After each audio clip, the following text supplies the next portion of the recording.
নমস্কাৰ, মই তৌহিদুল হুছেইন। আজি এইটো ভিডিঅ'ত আলোচনা কৰিম নৱম শ্ৰেণীৰ গণিতৰ এক্সাৰচাইজ 1.4 কুৱেশ্যন নম্বৰ 1 আৰু 2। এইটো চেপ্টাৰৰ এক্সাৰচাইজ 1.1, 1.2 আৰু 1.3 যদি এতিয়ালৈকে চোৱা নাই তেতিয়াহ'লে ডিছক্ৰিপশ্যনত ইয়াৰ লিংক দিয়া আছে। ভিডিঅ'সমূহ চাই ল'ব, আগৰ প্ৰশ্নসমূহ বুজিব পাৰিলেহে গোটেই চেপ্টাৰটো বুজি পাব। যদি চেনেলটো ছাবস্ক্ৰাইব কৰিছে তেতিয়াহ'লে থেংক ইউ, আৰু যদি চেনেলটো ছাবস্ক্ৰাইব কৰা নাই এতিয়ালৈকে তেতিয়াহ'লে ছাবস্ক্ৰাইব কৰিব। এতিয়া আমি ডিছকাছ কৰিম 1.4ৰ কুৱেশ্যন নম্বৰ 1। কুৱেশ্যন নম্বৰ 1ত দিয়া আছে ক্ৰমাগত পৰিৱৰ্ধনৰ সহায়ত 3.765 সংখ্যাটো সংখ্যাৰেখাত প্ৰদৰ্শন কৰা। তো আমি কি কৰিব লাগে? 3.765 এই সংখ্যাটো সংখ্যাৰেখাত ক'ত অৱস্থিত হ'ব আমি সংখ্যাৰেখাত প্ৰদৰ্শন কৰিব লাগে। আৰু লগতে আমি এটা পদ্ধতি ইউজ কৰিব লাগে, সেই পদ্ধতিটো হ'ল ক্ৰমাগত পৰিৱৰ্ধন। ক্ৰমাগত মানে চিৰিয়েলি, পৰিৱৰ্ধন মানে জুম কৰিব লাগে। তো সংখ্যাৰেখাটো আমি গমেই পাওঁ সংখ্যাৰেখা কেনেকুৱা হয়। এনেকুৱা দুইফালে কাৰ্চিন থাকে, মাজত 0 থাকে, সকলে 1 থাকে, 2 থাকে, 3, 4, 5, 6 এনেকে আহি থাকে। বাওঁফালে কি হয়? ঋণাত্মক নাম্বাৰ -1, -2, -3, -4। তো এইবিলাক আমি ক্লাছ 6, 7, 8 পাই আহিছো অলৰেডি। দশমিক থকা সংখ্যা এটা সংখ্যাৰেখাৰ ক'ত অৱস্থিত হয় সেইটো আমি দেখাব লাগে। তো যেটো সংখ্যা আমাক দিয়া আছে এই সংখ্যাটো আমি পোনপ্ৰথমে দেখিব লাগিব এই সংখ্যাটো কি সংখ্যাৰ মাজত থাকিব, কোন দুটা স্বাভাৱিক সংখ্যাৰ মাজত থাকিব। তো ইয়াতে মেইন ভ্যালু কিমান আছে? 3 আছে আৰু 3.765 আছে। তাৰ মানে এই যেটো সংখ্যা দিয়া আছে এইটো 3তকে ডাঙৰ হয়। যদি 3তকে ডাঙৰ হয় তো 3ৰ পিছতে কি সংখ্যা আছে? 4 আছে। তো তাৰ মানে এই যেটো সংখ্যা আছে এই সংখ্যাটো 3 আৰু 4ৰ মাজত থাকিব। তো স্কেলাৰ এটা সংখ্যা ৰেখা আঁকিব লাগিব।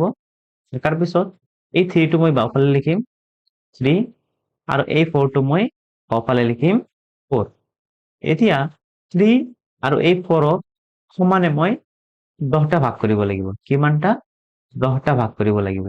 আৰু 10টা ভাগ কৰিবলৈ মই মাজত 9টা দাগ দিব লাগিব। 3 আৰু 4ৰ মাজত 9টা দাগ দিলে ইয়াত 10টা ভাগ হৈ যাব। তো মই কি কৰিম? ইয়াতে এটা দাগ দিম 1 ভাগ, 2 ভাগ, 3 ভাগ, 4 ভাগ, 5 ভাগ, 6 ভাগ, 7 ভাগ, 8 ভাগ, 9 ভাগ, ইয়াতে 9 into 10। তো মই কি কৰিব লাগে? দাগ 9টা দিব লাগে কিন্তু ভাগ কৰিব লাগে 10টা। 1, 2, 3, 4, 5, 6, 7, 8, 9, 10। তো 10টা ভাগ কৰিব লাগে। ভাগ কৰাৰ পিছত 3ৰ পিছত কি আছে? পয়েন্ট আছে। তো মই যেটো এই যে 3ৰ পিছতে যেটো পয়েন্ট আছে ইয়াতে মই 3.1 বুলি লিখিম। তো নেক্সট কি লিখিম? 3.2, তাৰ পিছত 3.3, ইয়াতে 3.4, 3.5, 3.6, 3.7, 3.8, 3.9, তাৰ পিছত হ'ব 4.0 নাইবা 4। এতিয়া যেটো সংখ্যা দিয়া আছে এই সংখ্যাটোৰ মই দুটা অংক লম। কি আছে? 3.7। তো আমি বিচাৰিব লাগে 3.7 ক'ত আছে। ইয়াতে আছে 3.7। এই 3.7 সংখ্যাটো আমি কি এইফালে জুম কৰিম। তাৰ মানে এইফালে মই লিখিব লাগিব 3.7 আৰু 3.7 ৰ এইফালে কি আছে? সফালে 3.8 আছে আৰু 3.8 মই সফালে লিখিম। ইয়াতে লিখিম 3.8। আগৰ নিচিনাকৈ মই 3.7 আৰু 3.8ক 10টা ভাগ কৰিম। আৰু 10টা ভাগ কৰিবলৈ হলে মই কি কৰিব লাগিব? 9টা দাগ দিব লাগিব। 1, 2, 3, 4, 5, 6, 7, 8, 9। 9টা দাগ দিলো, 10টা ভাগ হৈ গ'ল। এতিয়া ইয়াতে 3.7 আছে, তো মই এইটো 3.7 দিম আৰু এটা 1 লিখিম। এইটো 3.7 লিখি 2 লিখিম, 3.7 লিখি 3 লিখিম, 3.7 লিখি 4, 3.75, 3.76, 3.77, 3.78 আৰু 3.79। এতিয়া মই আৰু এটা ঘৰ বঢ়াই লম 3.76। তো 3.76 ক'ত আছে? ইয়াতে আছে 3.76। তো মই 3.76 এইফালে জুম কৰিম আৰু 3.77 এইফালে জুম কৰিম। তো মই এই সংখ্যাটো এইফালে জুম কৰিম। আৰু এই সংখ্যাটো এইফালে জুম কৰিম। তেতিয়াহ'লে কি হ'ব, বাওঁফালে এইফালে কি লিখিম, তেতিয়াহ'লে 3.76 টো বাওঁফালে লিখিম, 3.76 আৰু 3.77 সোঁফালে লিখিম, 3.77। এতিয়া আকৌ মই 10টা ভাগ কৰিম, 1 2 3 4 5 6 7 8 9 10। এতিয়া মই লিখিব লাগিব ইয়াতে 3.76, এইখিনি লিখিলো, ইয়াতে 1 দিম, ইয়াতে লিখিম 3.762, 3.763, 3.764, 3.765, 3.766, 3.767, 3.768, 3.769। এতিয়া মই দেখিম 3.765 ক'ত আছে। তো ইয়াতে মই ভালকে লক্ষ্য কৰিলে দেখা পাম 3.76825।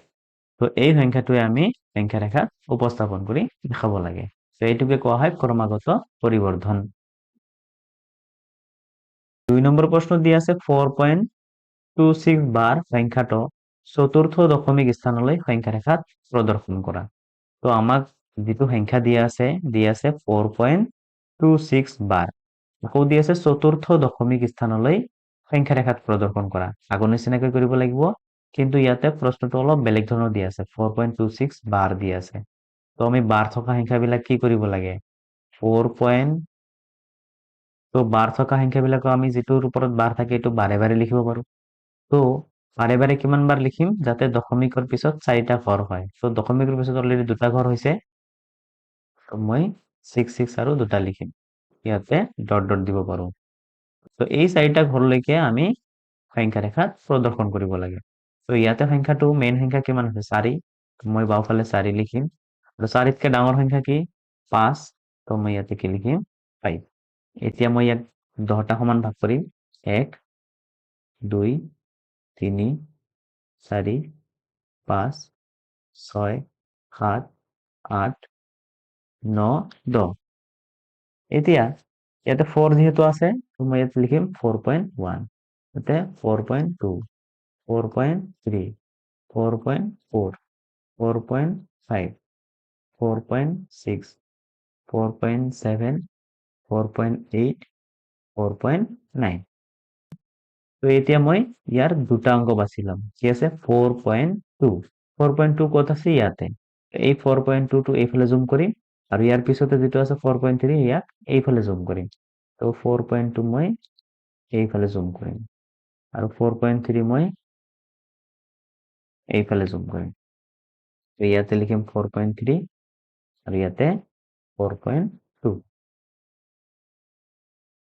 সেম আগৰ নিচিনাকে 10টা ভাগ কৰিম, 1 2 3 4 5 6 7 8 9 10। তো ইয়াতে 4.2 আছে, তো মই 4.2 লিখি 1 লিখিম, 4.2 লিখি 2 লিখিম, 4.23, 4.24, 4.25, 4.26, 4.27, 4.28, 4.29। আমাক কি লাগে, 4.26 লাগে। 4.26 ইয়াতে আছে, তো মই এইটো এইফালে জুম কৰিম, আৰু ইয়াৰ পিছত কি আছে 27 আছে, এইটোকে এইফালে জুম কৰিম। তো এইফালে কি হ'ব 4.26, আৰু এইফালে কি হ'ব 4.27। এতিয়া মই আকৌ ইয়াক 10টা ভাগ কৰিব লাগে, 1 2 3 4 5 6 7 8 9 10। ইয়াতে 4.26 দিয়া আছে, তো মই লিখিম 4.261, যিটো দিয়া থাকে ইয়াৰ লগত পিছত যিটো দিয়া থাকে এইফালে বাওঁফালে ইয়াৰ লগত 1 লৈ আহিব লাগে, পিছতো 2 লৈ আহিব লাগিব। 4.262, 4.263, 4.264, 4.265, 4.266, 4.267, 4.268, 4.269. এতিয়া আমি আকৌ দেখিব লাগে 4.26 আকৌ 6 আছে।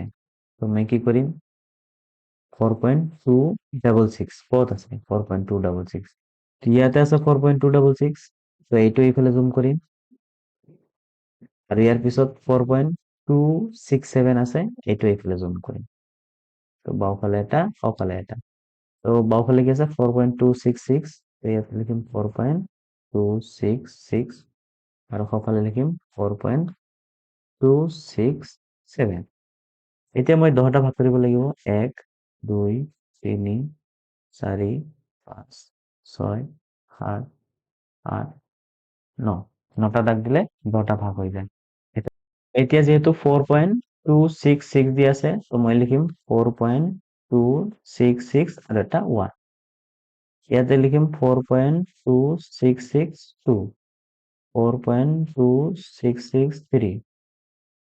4.2664 4.2665 4.2666 4.2667 4.2668 4.2669 এতিয়া আমি দেখিব লাগে 4.2666 ক'ত আছে তো এইটো আছে ইয়াতে 4.2666 এই যিটো পয়েন্ট আছে এই পয়েন্টটো হ'ব আমাৰ উলিয়াবলগীয়া আনসাৰ তো এইটো ভিডিঅ'ত আমি আজি দুটা কোৱেশ্চন আলোচনা কৰিলো যদি ভিডিঅ'টো ভাল লাগিছে তেতিয়াহ'লে চেনেলটো সাবস্ক্ৰাইব কৰিব নিজৰ নিজৰ বন্ধু বান্ধৱীৰ সৈতে শ্বেয়াৰ কৰিব কিবা ডাউটছ বা অসুবিধা পালে কমেন্টছ বক্সত জনাব ভিডিঅ'টো চোৱাৰ বাবে ধন্যবাদ আকৌ লগ পাম নেক্সট ভিডিঅ'ত